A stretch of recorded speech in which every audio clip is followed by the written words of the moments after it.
আপনারা Instagram use করেন, কিন্তু আমি 90% শিওর যে অনেকেই কিন্তু ইনস্টাগ্রামের এই সেটিংসটা সম্পর্কে জানেই না।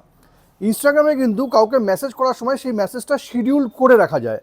মানে আপনার বন্ধুর যদি কালকে রাত 12টার সময় জন্মদিনে আপনি উইশ করতে চান, তবে কিন্তু আপনি এখন থেকেই সেই টাইমটা শিডিউল করে রাখতে পারবেন। আপনি যদি ঘুমিয়েও যান, তবে কিন্তু ইনস্টাগ্রাম ঠিক টাইম মতন আপনার বন্ধুর কাছে সেই হ্যাপি বার্থডে মেসেজটা কিন্তু পৌঁছে দেবে। এইভাবে কিন্তু যে কোনো মেসেজ শিডিউল করে রাখা যায় ইনস্টাগ্রামে।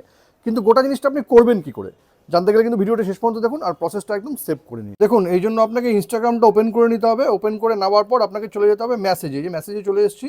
এবার ধরুন আপনি এখানে কাউকে মেসেজ করবেন। ধরুন আমি একে মেসেজ করব। এবার মেসেজ করার পরে কিন্তু এখানে কোনো একটা মেসেজ লিখে দিলাম। ধরুন আমি এখানে লিখে দিলাম হ্যাপি বার্থডে। এবার যে সেন্ড যে অপশনটা আছে, এখানে কিন্তু একটু লং প্রেস করে রাখতে হবে। তাহলেই দেখুন এখানে কিন্তু ডেট, টাইম সব কিছু দেখাচ্ছে। এবার ডেট টাইম অনুযায়ী কিন্তু আপনি এটাকে শিডিউল করে রাখতে পারবেন, করে কিন্তু এটাকে আপনি সেন্ড করে দিতে পারবেন। তাহলে কি হবে, আপনি যেই সময় চাইছেন মেসেজটা পৌঁছাবে, সেই সময় কিন্তু মেসেজটা ঠিক আপনার বন্ধুর কাছে পৌঁছে যাবে।